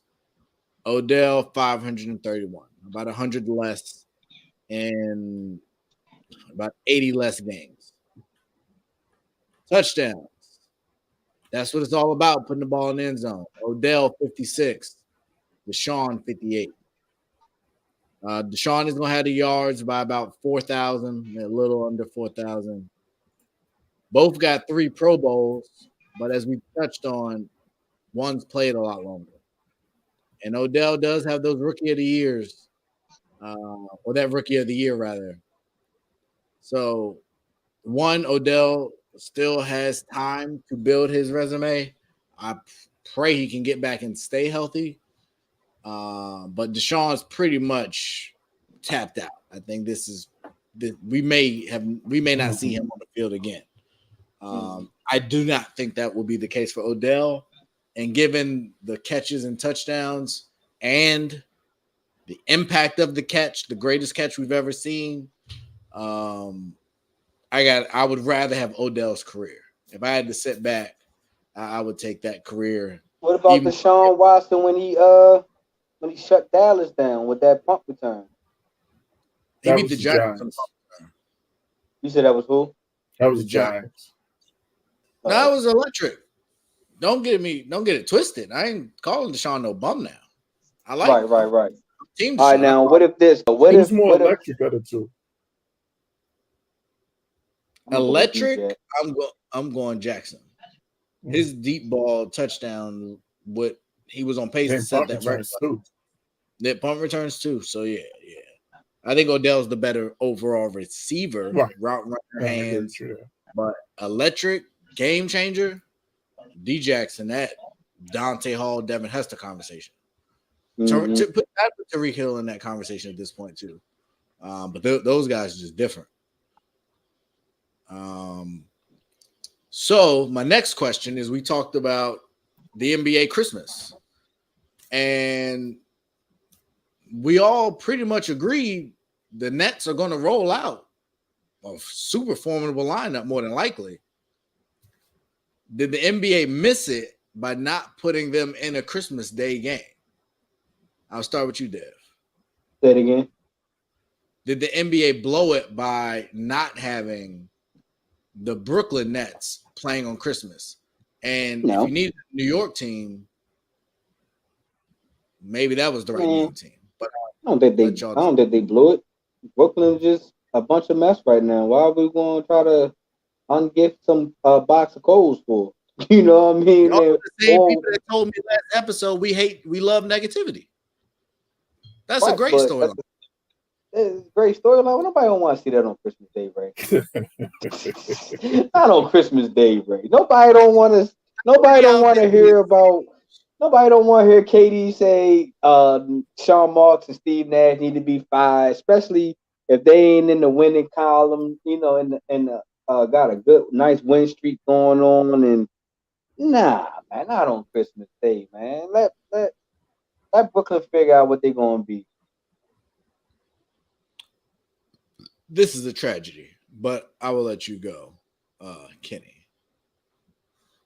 Yeah, I don't think that they missed it. Because you don't know what version of this Brooklyn team you're going to get this season. I think it's so much up in the air. So I think they couldn't take that chance to because to your point, what if it's Ben Simmons and a bunch of young guys? I'd rather see them than Chris Paul and DeAndre Ayton, I'll tell you that. And one more for the road. I wasn't going to do it at first. Yeah, but Machine Gun Kelly can't. Yo, you know what, man? You're gonna have to go to a support group, man. I think you addicted. You can really have a problem. You can't help yourself. These guys like Pookie. The shots just keep calling me. They're calling me. Oh man. No, I think they blew it. I think there was, like I said, I say it jokingly, but I would much rather see Brooklyn than Phoenix. And I'd much rather see Brooklyn over the Knicks. And outside of that, then I'm good with pretty much everything else. A Lakers-Nets matchup would have been nice, but I'm good with seeing Luka Braun. I think that'll be good entertainment. We are too far out, but there might be there might be an MVP candidate in that game, or an MVP winner. You ain't heard it here first, but just know I'm thinking about it. So yeah, that it's a surprise for me, and I think they missed it. Next, I don't know if you all got a chance to check up. Did you see the young Bronny with the 5 slammer jammer? No, I've seen it. I seen it because that's what he did when he ran back down court. Yeah. Nah, he got a nice little poster out there. Starting to build that highlight film for the G League. So they said he might not take it to the G League though. He said he might have a choice. He better take what he can get. He said he might take the college route though. God, hold on. He gotta take what he can get. That's what I'm saying, yo. This dude can't stop himself. He can't stop himself. I'm telling you. Oh man, go get your cornbread. Go get your cornbread back, Ray. No, it was a good dunk. I didn't see it coming. I don't know if y'all saw Skip Bayless commented about it. Not really a fan of that. Leave the kids alone. He's not a kid, but it was in poor taste for me. But a shout out to him. Again, I could be wrong. I'd love to see Bron and Bronny playing in the G League together. And Father Time is going to pull LeBron back into G League. I'm done with this guy, man. Man, you ain't sugar honey iced tea today, baby. I'm proud of you, man. Y'all said LeBron. Y'all heard this first. Coming from Ray, that LeBron will be playing in the G League in the next couple of years. You want to play with the son? What do you want me to do? I can't believe you said that. You just got to go with his talent. That was ill. Yeah. No, it was good. It was real good. And then the last thing I did want to clarify: Washington, I don't know when, did play on Christmas. I saw a stat that said now that, and I forget who the team was. Now that, and it's gone. Basically, the point is the Hornets are the only team that never have played on Christmas. Cincinnati Royals, Buffalo Braves. Yeah, they're all dead. Minneapolis Lakers. Yeah. I think that's the only current team they have. Let me stop. Yeah, my uncle's gonna kill me. He played for the Wizards. Let me stop because you get me, stop me to go down. Stop me having to go down with you. Listen, I ain't lied yet. That's the crazy part.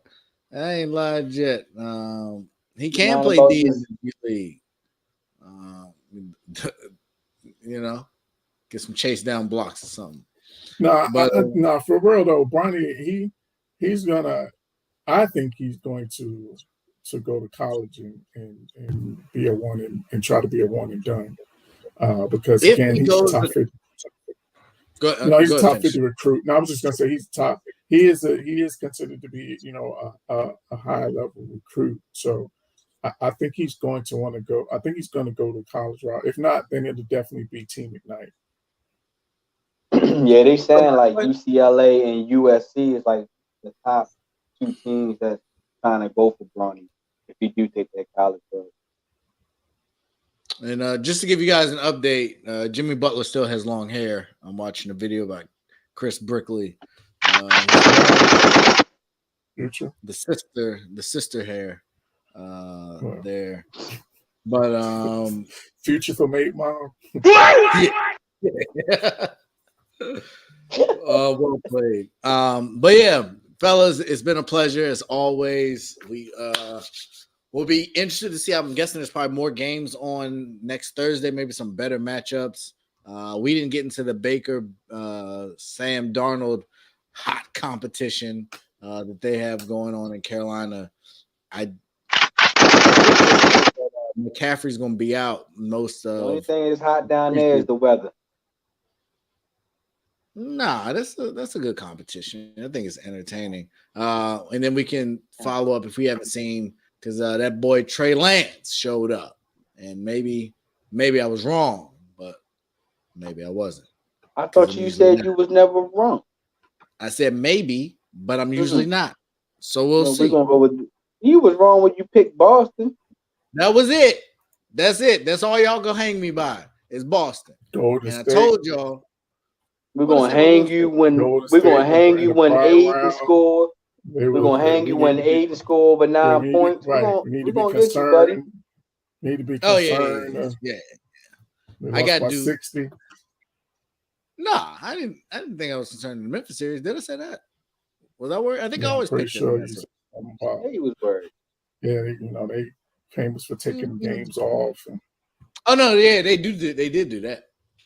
They take games off. Which is why I think if they lose on Christmas Day, it's not going to be a big deal to them. They know when it's time to hit that switch, they believe they can hit it. And I don't think Memphis did anything to necessarily get better. I think the hope is that they'll just stay healthy. But we'll see if Black Jesus can stay healthy or not. Time will tell. But it is that time, ladies and gentlemen. It's been a pleasure. We will be live and in full effect this coming Thursday at 9, covering all the hottest topics. Yeah, you know, that's common. Freddie used to run, Pride used to run, Chris runs. Well, I'm telling you now, I got a family event Thursday, so I ain't gonna be on. Oh, you running? Yeah. That was probably played Thursday. Well, no, we do appreciate the heads up. And if we have to hold it down ourselves, we shall. But more power to you. Hope you have a good time there. And we'll catch up with y'all. Stay safe and enjoy. All sports, all plays.